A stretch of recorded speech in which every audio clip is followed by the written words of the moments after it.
வணக்கம். இந்த அக்காவுக்கு நேரமில்லை சிறுகதை. படைப்பு நாகலட்சுமி பலராமன்.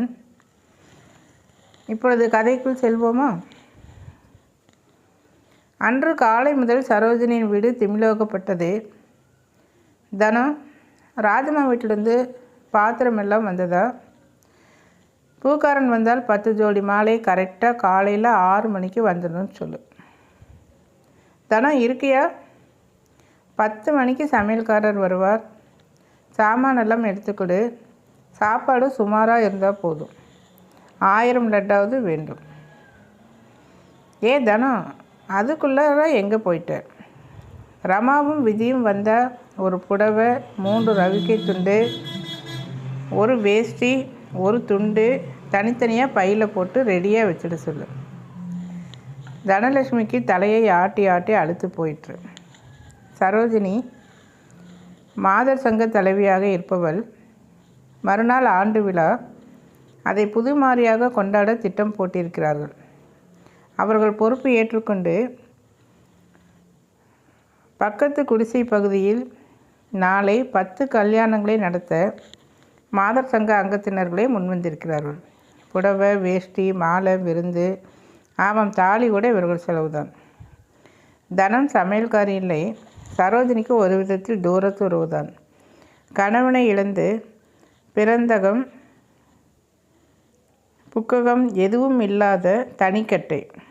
சரோஜினி ஆதரவு தரவே சமையல் முதல் பணம் காசு விவகாரம் வரை அவளுக்கு வலது கையாகவே விளங்கினாள். தவிர சரோஜினியின் ஒரே பெண் சோபனாவை குழந்தை முதல் வளர்த்தவளும் அவள்தான். தனம் மெதுவாக கதவருவில் போய், அக்கா, சோபிக்கு உடம்பு சரியில்லை, காலையிலேருந்து எதுவும் சாப்பிடல, அழுதுகிட்டே இருக்கு என்றால் மெல்லிய குரலில் இழுத்தாற்போல். சரோஜினியின் முகம் சட்டென்று மாறியது. வேறு வேலை இல்லை அவளுக்கு. புத்தி புல்மேய போகிறது. எதுக்கு எனக்குன்னு வந்து வாச்சுது. தலைக்கு மேலே வேலை இருக்கே, அம்மாவுக்கு கூட மாட ஹெல்ப் பண்ணலாம். இதெல்லாம் இல்லாமல் சமயம் பார்த்து மாடியில் படுத்துட்டு அழுது கொண்டு இருக்கிறாள். சரி, வேறு சமாச்சாரம் இருந்தால் சொல்லு. இந்த ஃபோட்டோகிராஃபரெல்லாம் வரானான்னு காணலை என்று அலட்சியமாக தலையை திருப்பி கொண்டு வெளியேறினாள் சரோஜினி. தனத்துக்கு பற்றி கொண்டு வந்தது. சோபனாவின் அறைக்குள் நுழைந்தாள். தங்கச் சிலை போல் ஒளி வீசி கொண்டு இருக்க வேண்டிய சோபனாவின் முகம் மங்கி தலையொரு பக்கமும் உடையொரு பக்கமுமாக நிலை குலைந்து அழுது கொண்டிருப்பதை பார்த்ததும் ஒருபுறம் மனசு கஷ்டப்பட்டாலும் மறுபுறம் கோபம்தான் வந்தது. இதுகளெல்லாம் படித்து என்ன புண்ணியம்? ஒன்று அம்மா பார்க்குற மாப்பிள்ளையை கட்டிக்கணும், இல்லாட்டி தான் காதலிக்கிற பையனை தைரியமாக கைப்பிடிக்கணும். ரெண்டுமே இல்லாமல் காதல் ஊதல்னு சொல்லிட்டு கவுந்து படுத்துட்டு அழுவானேன். சோபி, இது என்னம்மா அழுக? எழுந்திருச்சு, முகம் கழுவு, ஏதாவது சாப்பிடு. சோபனாவுக்கு அழுகை தான் வந்தது. ஆமாம், சாப்பிட்றேன். கொஞ்சம் விஷம் கொண்டு வந்து கொடு. சாப்பிட்டு ஒரே அடியாக போகிறேன். அழுகை பெரிதாகியது. தனத்துக்கு அவள் அப்படி அழுவது தாங்கவில்லை. இந்த அக்காவுக்கு ஏன் இப்படி புத்தி போகுது? சின்ன வயசுலேருந்தே அது கேட்டதெல்லாம் வாங்கி கொடுத்து கண்ணில் தண்ணி வராமல் வளர்த்துட்டு இப்போ முக்கியமான விஷயத்தில் மனசார ஆசைப்படுற பையனை ஏற்பாடு பண்ண ஒப்புக்காமல் அழ வைக்கிறாங்களே. ஏமாற்றம் தாங்காமல் மனசு வருத்தி ஏதாவது செஞ்சுட்டா இப்போ தான் தற்கொலை பண்ணிக்கிறது விளையாட்டு சமாச்சாரம் ஆயிடுச்சு. பயத்தால் ஒரு முறை தனத்துக்கு உடம்பு சிலித்தது. சோபி, ரொம்ப ஒழுங்காக பேசுகிறதா என்னம்மா? நல்லபடியாக பேசி அம்மா மனசை மாற்றி காரியத்தை நடத்திக்காமல் இது என்ன அசட்டு பேச்சு? எழுந்திரு. காலம் இப்படியே போகாது. காலம் போகுமோ போகாதோ, அவர் போகாமல் இருக்க மாட்டார். அவரே துபாய்க்கு போகணும்னு சொல்லிட்டு இருந்தார். நான் தான் மடக்கி வச்சுருந்தேன்.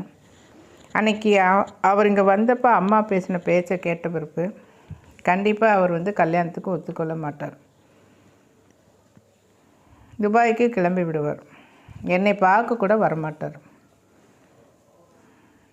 ஆம், கண்ணியமாக பணிவுடன் தன் விருப்பத்தை சொன்னான். செல்வகுமார் சோபியின் காதலன். தானும் சோபனாவும் ஒரு டிவி ப்ரோக்ராமில் சந்தித்ததையும் பிறகு மனம் ஒத்துப்போனதையும் சோபனாவை திருமணம் செய்து கொடுத்தால் கண் போல் காப்பாற்றுவதாக உறுதியளித்தான்.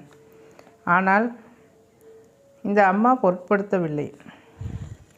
சோபிக்கண்ணு, தனம், நான் சொல்கிறேம்மா, என்னை நம்பு. எழுந்து முகம் கழுவி சாப்பிடு. தம்பியின் இருக்கிற இடம் சொல்லு. நான் போய் நேரில் பார்த்து ஏதாவது பண்ணிட்டு வர்றேன். நீயா? உனக்கு வெளியே போகக்கூட தெரியுமா? அப்படி போய் அவரை பார்த்தாலும் அன்னைக்கு அம்மா பேசின பேச்சுக்கு உன் கூட முகம் கொடுத்து பேச மாட்டார். சோபனாவின் அழுகையே குறையவில்லை. தனம் அவளை பலவந்தமாக எழுப்பி சாதம் போட்டு பூக்காரன், சமையல்காரன், இன்னும் சரோஜினி சொன்ன எல்லா பொறுப்புகளையும் அவள் தலையில் கட்டிவிட்டு விரைவாக வெளியேறினாள். இந்த ஜனங்களே இப்படித்தான். இதுக புத்தியை கடைசியில் காண்பிச்சது. எல்லாமே ஏற்பாடு பண்ணி 10 ஜோடி கல்யாணத்துக்கு தயாராக இருக்கும். இப்போ ஒன்று முறுக்கினார் போல் உள்ளது. பொண்ணுக்கு கல்யாணம் பிடிக்கலையா? கட்டாய கல்யாணம் வேண்டான்னு சொல்லுதான். ஏதோ ஒரு சாக்கு. இதுங்களையெல்லாம் நம்பி ப்ரோக்ராம் போட்டு நம்ம அமைச்சர்கிட்டையும் சொல்லிட்டோம். அவங்க வேறு பரிசெல்லாம் கொடுக்க ஏற்பாடு பண்ணியிருக்காங்க என்று புலம்பிக் கொண்டிருந்தாள் சரோஜினி. 9 மணிக்கு முகூர்த்தம். இப்போ மணி 8. இன்னும் 1 மணி நேரத்தில் ஒரு ஜோடிக்கு எங்கே போகுது? அரை மணியில் எல்லோரும் வந்து விடுவார்களே. தலையை பிடித்து கொள்ளாத குறையாக சரோஜினி துக்கப்பட்டு கொண்டிருந்தாள். மெல்ல நுழைந்தாள் தனம். வந்து, அக்கா, எனக்கு தெரிஞ்ச ஒரு 7 ஜோடி இருக்குது. நீங்கள் அனுமதி கொடுத்தா கூட்டிகிட்டு வரேன் என்று மெதுவாக கூறினாள் தனம். என்ன, உனக்கு தெரிஞ்சவங்களா?